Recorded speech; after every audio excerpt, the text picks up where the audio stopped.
right. Facebook is just loading the live stream, and we should be good to go in just a minute.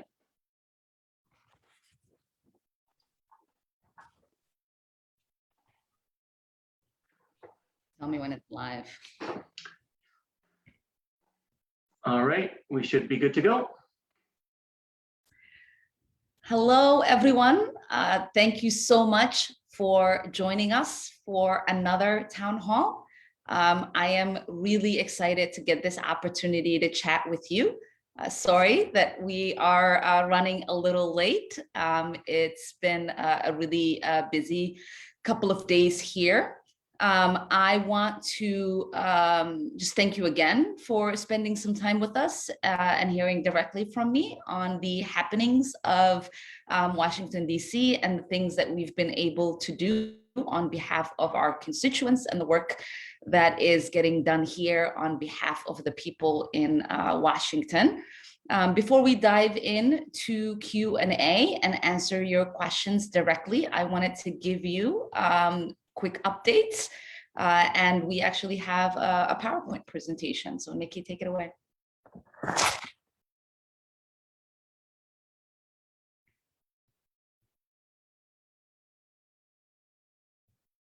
Sure. Well, thank you so much. The PowerPoint is up here rolling. Did you want to run through the stuff in the Build Back Better Act, or did you want, or did you want me to go ahead and do that? No, that's fine. Thank you so much, Nikki.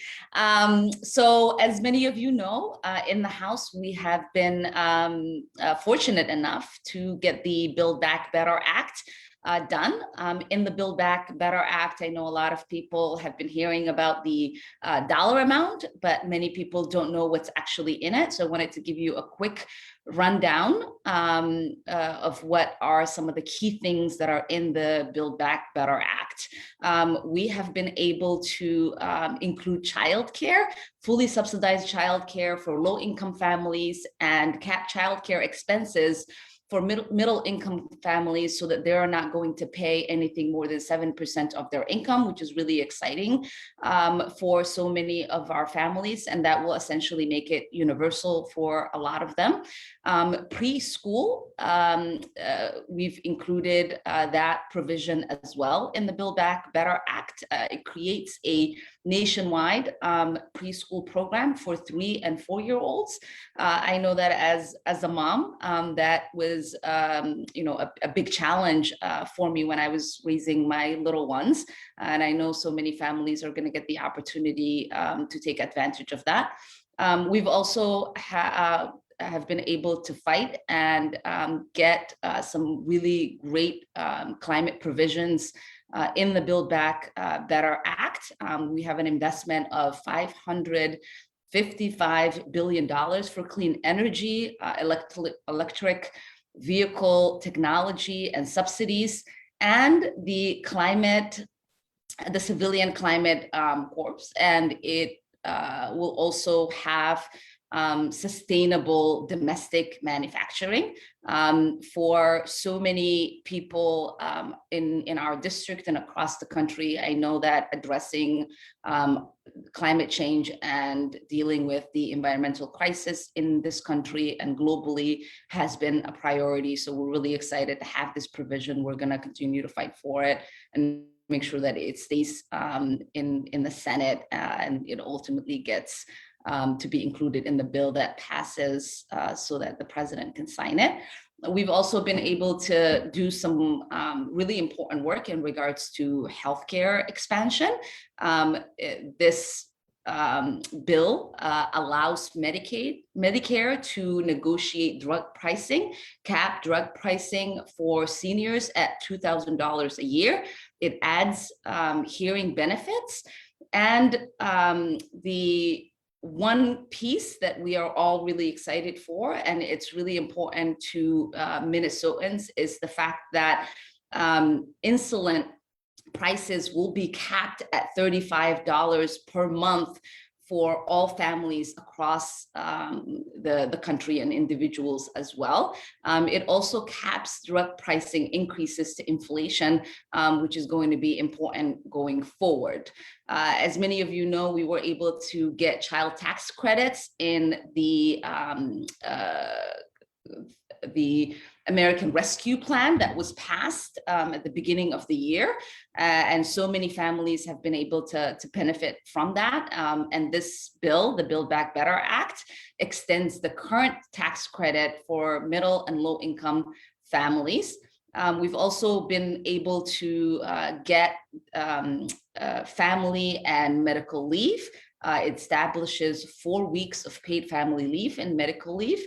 I know that for industrialized countries across the world, we are the only one that doesn't provide this benefit to its residents and citizens. And we're really excited to at least begin the process of providing some relief in that regard.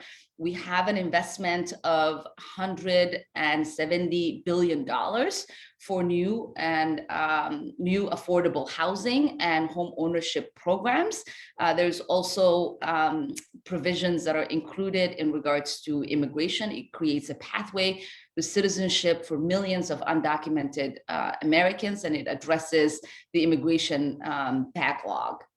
So this, bill really, those are some of the core things, but there are also many other things that are included, things like $20 billion being invested in higher education, which is really important. I sit on the Education and Labor Committee as the only House member of the Minnesota delegation. It's been really important for me to fight for resources to make sure our young people are able to get the education that they need without being burdened with student debt. And this is a great step towards that.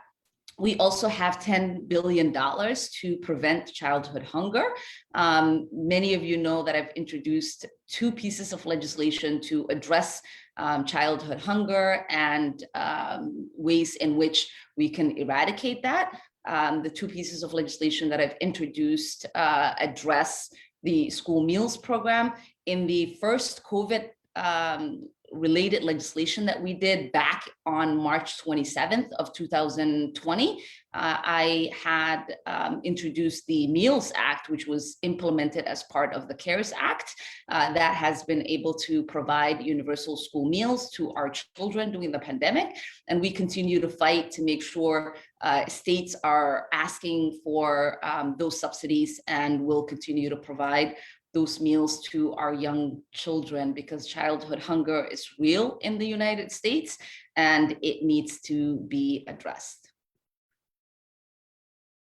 The Build Back Better Act also includes $20 billion for green jobs, and that will go to addressing big portions of the climate crisis that exists in addressing the climate crisis that exists in this country, but mainly the creation of the Civilian Climate Corps, which will conserve our public lands, help build community resilience, and create more good paying union jobs, which is going to be really exciting because a lot of our young people can take advantage of these jobs while they tend to the environment.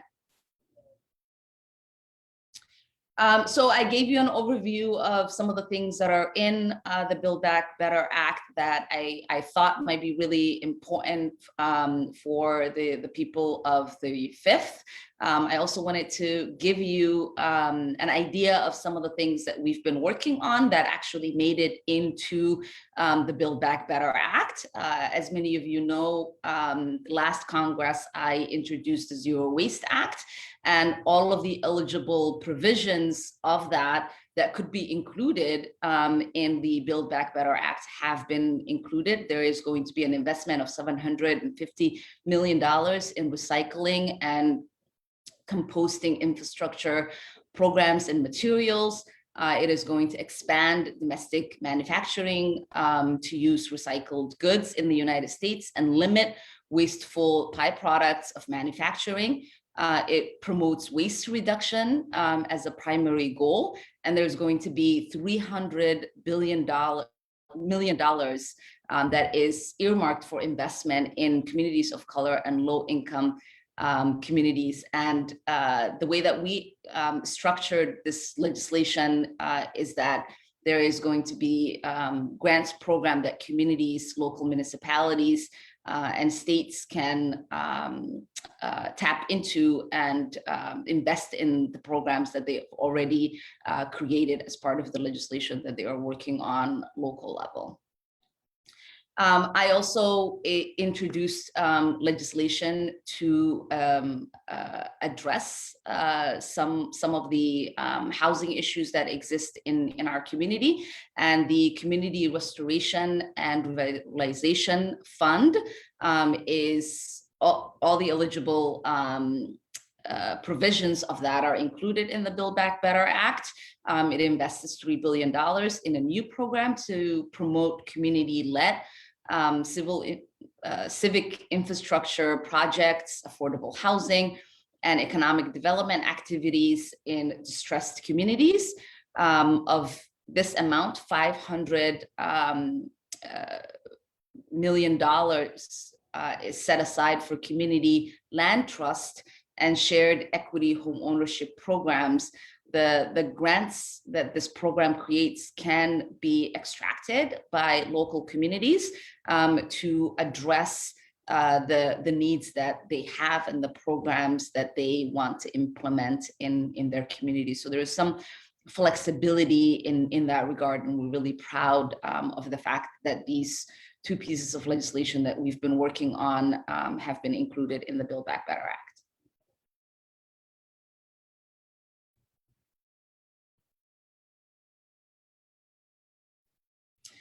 So every year, we send out a survey to the district to hear about things that they want us to prioritize and legislation they want us to introduce.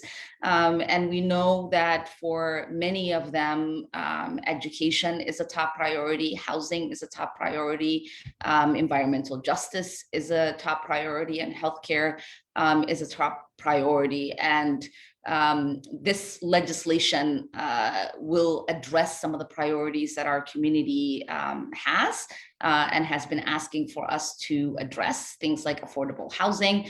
We know that the Twin Cities has one of the worst housing shortages in the nation, and this disproportionately impacts people of color and low-income families. And so the fact that there is going to be a once-in-a-lifetime generational investment in housing of $170 billion is just extraordinary, and I can't tell you just how important it is for me to be able to fight and make sure that that was included in the Build Back Better Act. We know that environmental justice and addressing the climate crisis is a top priority for the folks in Minnesota's 5th, and we know that Minnesota is warming faster than most other states, and we are experiencing one of the worst droughts in our state's history. We just experienced one of the worst droughts in our state's history, and to be able to have $550 billion being invested in addressing the climate crisis is an important aspect of this legislation, and why we have been fighting so hard for it. Again, childhood poverty and addressing education, making sure that our children's bellies are fed before we feed their brains has been a priority of mine. And we know that over 10% of children in Minnesota live below the poverty line. So to be able to help with things like childcare, with preschool, to make sure that the child tax credit is there, putting money in the pockets of families, making sure that there is resources to help put food on the table with the money that's going to addressing childhood hunger is extraordinary. And this is why we continue to say this legislation is transformative and so many of our communities will benefit from it. Paid family leave has been a priority of mine even when I was in the Minnesota House. And we, are lucky at this point to be able to see that become a mainstream issue where so many people here in Congress, both in the House and the Senate, are fighting for it. It was included in the president's address. It's been a priority of his. I know that we wanted to have a little bit more time in the legislation, but for the over half of the 5th district that doesn't have access to paid medical and family leave, to be able to get 4 weeks is essential, and we'll continue to fight for that. Immigration, as an immigrant to this country and someone who knows that there's a lot of work that needs to get done in regards to our immigration system. This is a huge step that we are taking in this legislation. We know over 95,000 Minnesotans who have lived here for decades are still undocumented, and these are our neighbors. They are really valuable members of our community, and we have to do everything that we can to make sure that they are able to stay in their homes, the only home that most of them have known.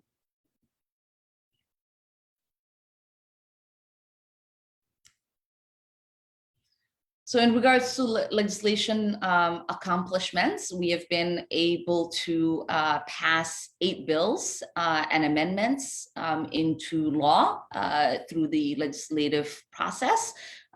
We have gotten 47 bills and amendments passed out of the House, including some of the ones that we just discussed. We have been able to introduce 104 bills and amendments so far, and we have co-sponsored 1,084 bills.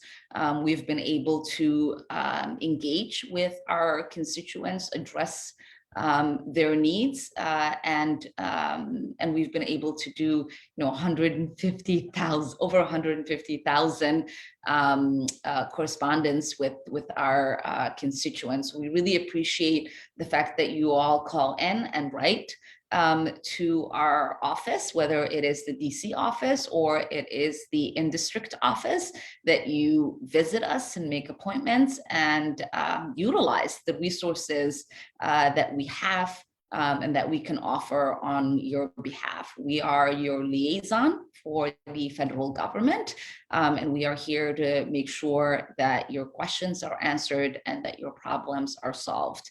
Our office is your office, and we are just delighted to have the opportunity to be able to do that.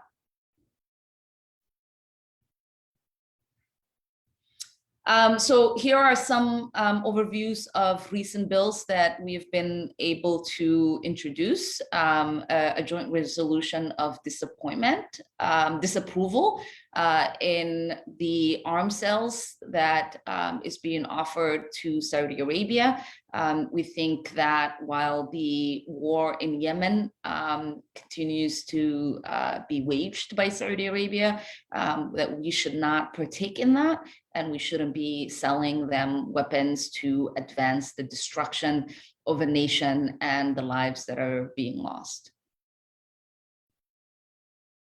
We're also working really hard to make sure that there is an exercise over the oversight responsibilities that we have.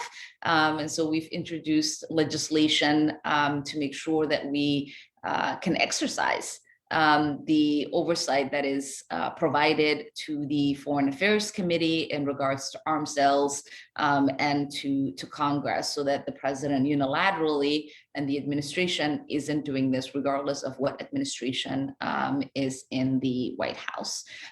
We've also introduced legislation to honor prince, the Prince of Minnesota, with the Congressional Gold Medal. And it is legislation that was introduced with partnership with our senior senator, Amy Klobuchar.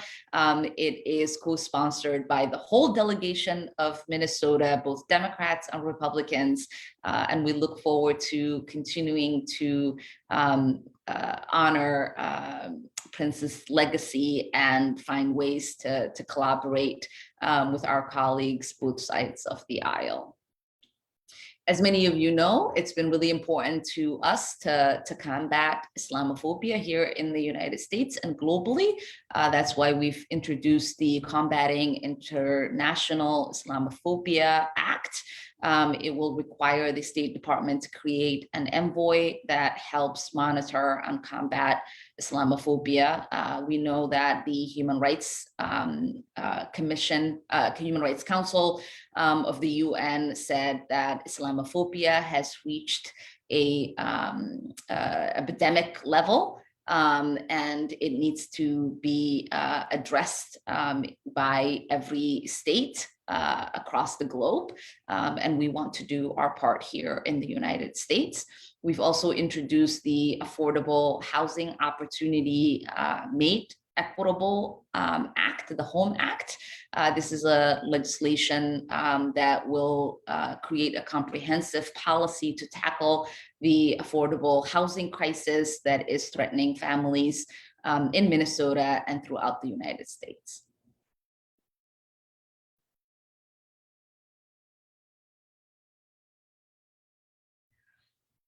So it's going to be a busy week and a half or so in Congress. We're obviously going to work to make sure that we are doing everything that we can to avoid a government shutdown.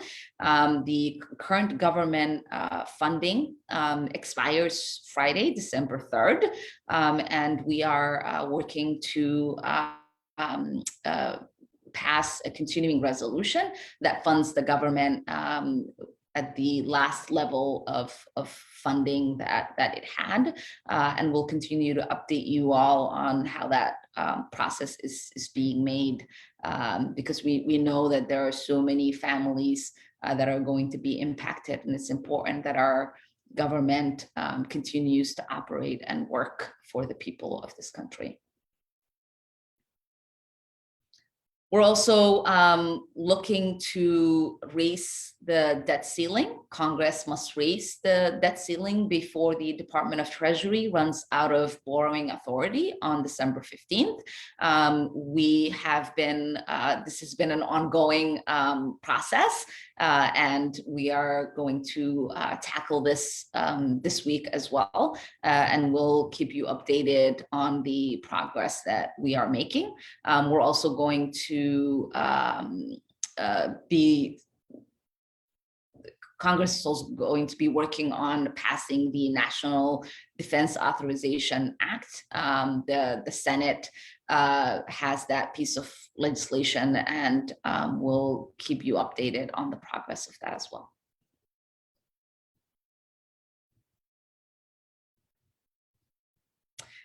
All right, so now to our favorite part. We will take some of your questions, and Nikki will get people set up for that. Yeah, thank you so much, Congresswoman. So if you'd like to ask a question, if you would be willing to type that up into the chat, my colleagues and I will be adding people to the video and audio feed to be able to ask their questions, and the Congresswoman will answer them. And so first up, we have Joshua Hudek from the Sierra Club. I'm going to go ahead and get you added here so that you can... Actually, there's a question here before that's asked that I would love to address. People are asking, how can I say this is a once-in-a-lifetime investment? The once-in-a-lifetime investment is in the affordable housing. We have never invested $170 billion in housing. And so that investment is a once in a lifetime investment. And it's something that we are really proud of to be able to fight for. And we just hope that that number doesn't go down in the Senate, and that is ultimately included in the last piece of legislation that comes out of this. I just saw that there were a lot of people in the chat that were asking what did I mean by once in a lifetime investment. Some of the other things might not be once in a lifetime investment. There's still a lot of work to do. It is an investment, but not once in a lifetime investment. But the housing piece is once in a lifetime investment. We have not made that kind of investment. Absolutely. All right. So Joshua, I'm gonna have you on as a panelist. Yeah, take it away. Thank you, Congressman. Women for taking my question. My name is Joshua Hodak. I'm a constituent in South Minneapolis and also representing the Sierra Club Minnesota North Star chapter. Assume you can hear me. I can hear you. Okay, just wanted to make sure. So appreciate all your work on this legislation, the Building Back Better legislation. But I wanted to just kind of raise some red flags around the transportation piece of it. There's a lot of new federal highway money in the pipeline that is coming to Minnesota and states across the country. And a recent New York Times article brought up about a story that's happening in New Orleans, but it's directly relevant to Minneapolis and our district. The New York Times article is called "One Historic Black Neighborhood's Stake in the Infrastructure Bill." It brought up the national conversation that we're having about the impact of highways, both currently and historically, in urban communities like Minneapolis, and the fresh traction we have as the country is confronting its history of racism and racist policies, especially, of course, after the murder of George Floyd last year. And these campaigns are taking on new urgency as the president has made racial justice and climate change part of his domestic agenda. This is a quote from the article. So my question is, as we look at this new federal highway money that actually has a significant potential to worsen climate emissions and environmental justice if we're building out and expanding polluting highways, especially in urban areas, what restrictions might we have to prevent this from happening, especially on two projects that are happening right in the district, the Rethinking I-94 project and the Highway 252 and I-94 projects in Minneapolis and going up into Brooklyn Park and Brooklyn Center.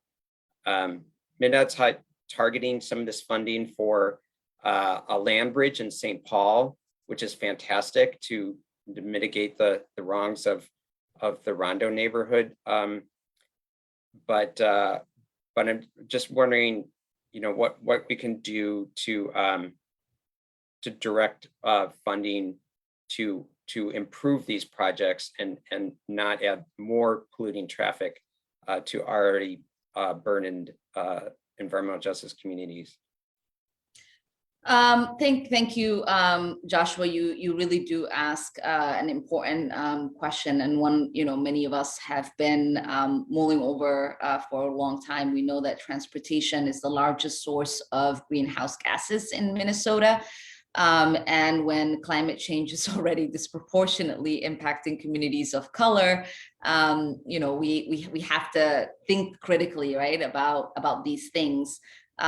We know that there is, a significant improvement to the livelihoods of people that happen when we do actually make investments in these kind of infrastructures. And I know that the 94, the I-94 cap that is happening in St. Paul's, one that we wanted to duplicate in Minneapolis with the Cedar Seward neighborhood to reconnect it. And it's one that we will eventually do in the next session, hopefully. Next year, I think we will be able to do that in the transportation legislation. We weren't able to do both, as you can understand, in this one. I think one of the key ways that we can reduce the impacts that highways have on our communities is to try to make sure that we are creating convenient ways for public transportation and alternatives for our communities, right? So that they are not utilizing the interstate as much. I'm eager to hear, the ways in which our communities are locally thinking about that. Some of the initiatives that have come up. I know that there's some interesting initiatives in North Minneapolis that are happening, and I think that there's just really some good opportunities for us to divert some of the resources to some of these initiatives and make sure that the resources that we have are being used to help advance our communities without creating environmental impacts. So thank you. Thank you. Well, thank you so much for that, Joshua. So I just got, unfortunately, with the schedule for votes tonight, it's looking like we're only going to have time for the Congresswoman to take one more question before she has to head out of the office. I'm looking to see, looks like I see Russ Adams, you have your hand raised, so I'm going to go ahead and promote you to panelist. And if you would like to turn on your video and your audio and ask your question, that would be great. Okay, so sorry, it took me a little while to do that. And my question was in the Q&A window, and I'm not seeing it now, so I can just do it from memory. So first of all, Congresswoman, just a point of personal preference or privilege here. I just want to thank you for your service and for being our representative in the 5th District. You have been subjected to all kinds of insults and disrespectful behavior, which I find pretty despicable. And at all times, you've really maintained your dignity and stayed above board. It's not easy to do, and you probably don't get complimented for that enough. And you probably don't hear from your constituents enough to say that we don't appreciate that. And I may not agree with you with every one of your issues stance, but I think in a civil society, we don't treat people that way, whether they're a congressperson or an ordinary citizen. I haven't had that opportunity to say this to you, and that's why I took the personal privilege. You and I know each other. I now work with the Lake Street Council. I've been tracking the Build Back Better bill quite a bit. There was a section in it that I was glad to see you highlighted, the Community Revitalization Fund. Restoration and Revitalization Fund. The White House called it the Community Revitalization Fund. The House expanded it a little bit, but dropped some of the funding. That's a really great section of the bill. It seems to weigh very heavily on affordable housing, community land trusts, and trying to prevent gentrification. These are all great things. There is language in it about civic infrastructure, which I can't find a definition, but the White House had a very broad concept of that related to economic development, particularly in BIPOC communities, and helping BIPOC entrepreneurs and businesses. So really the meat of the question is, how do we apply funding from a Build Back Better bill, which could easily describe what we're trying to do on Lake Street in the aftermath of George Floyd's murder and the businesses that were damaged and the properties destroyed, and this is happening in other sections of the 5th district as well, how do we find the funding to help that rebuild and reconstruction? Because as always happens in Washington, they have very strict parameters for how to interpret the funding programs, and in the implementation is often where we lose the opportunity to kind of apply the money and the heart or the spirit of what you were trying to do to a place like Lake Street.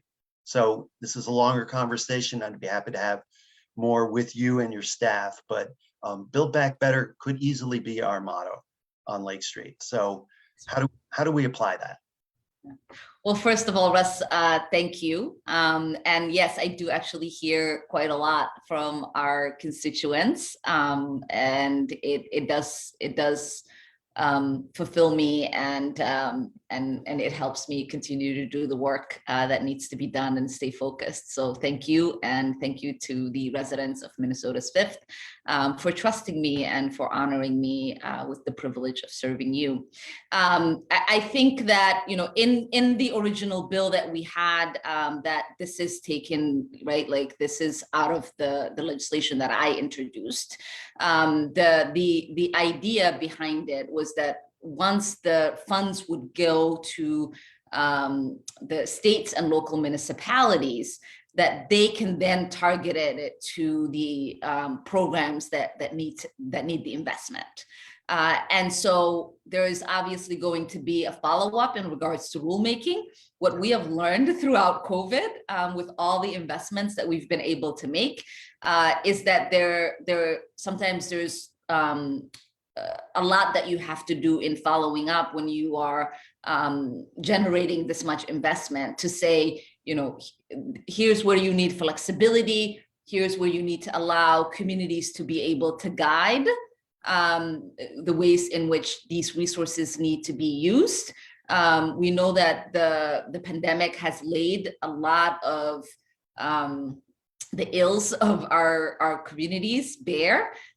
We know that the unrest of last summer has created tremendous burden in a lot of our communities. So I want to commend you actually and the Lake Street Council for the innovative ways that you all are working to rebuild. And I do believe that we will eventually build back better in Minneapolis. There's just a lot of good news coming out of Lake Street and everything that's happening there. And I just think that when this legislation is implemented, that there's work that people like you and I can do together to make sure the resources are directed where they need to go, with the help of our mayor and governor and all the other good people that we have in Minnesota. Thank you. Thank you.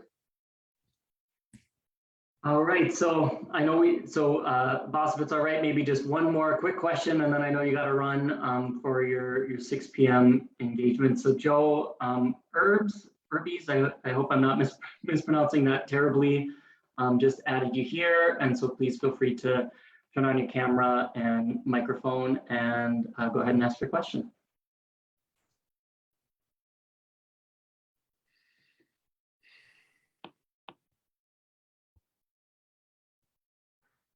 Hi, I'm Joanne Urbis. Thank you very much, Congressman Omar, for taking my question. I represent the Minnesota Statewide Independent Living Council. We serve the 8 centers for independent living in Minnesota and promote independent living for people with disabilities. My question to you is on the affordable housing. And we often hear and know that there is a need for affordable housing, but my question is, what about affordable, accessible housing for people with disabilities? I know of a woman who resided in your district, she had disability, and she had 3 children with disabilities and was not able to find family housing for her family that was affordable and accessible to meet the needs of herself and her family. So my question is, in looking at affordable housing, is there discussion about affordable, accessible housing, and how can we participate in that discussion? Thank you. Yeah, Joanne, I think that there is a longer conversation and a follow-up. Maybe we should do a roundtable on this with Secretary Fudge to sort of look at ways in that they can sort of hear from community and better implement this legislation once it's passed. But accessibility are two things, right? We think about having access to the affordable housing, and then we also think about making the infrastructure piece and creating housing that is accessible for folks that are living with disability. And both of those things are things that we are talking about, we are looking at, and we'll continue to have a conversation around. Right now, that is embedded in the way that the legislation is drafted. Obviously, there will have to be guidelines and requirements that are set up once the funds are available and are being released for communities, and that's where your voice and the conversations that we can have with the secretary are going to be important. So I'm going to have Natasha, who heads our housing portfolio, reach out to you so that we can have this roundtable once the funds are ready to be released. Sounds great. Thank you very much. Yeah, thank you.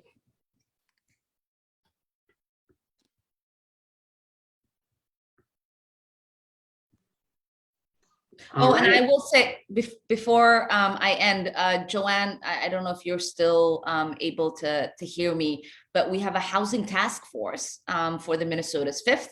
And for you or anyone else that is doing work around housing that wants to be involved, or at least get readouts of some of the things that we have been working on and advocating for across the state and country, we would love to include you. So please reach out to Natasha Rice in our office to get involved. Thank you.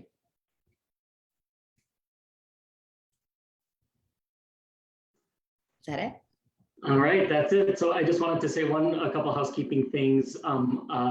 I dropped my email address in our office line in the chat, and so please shoot me an email if you have any other questions.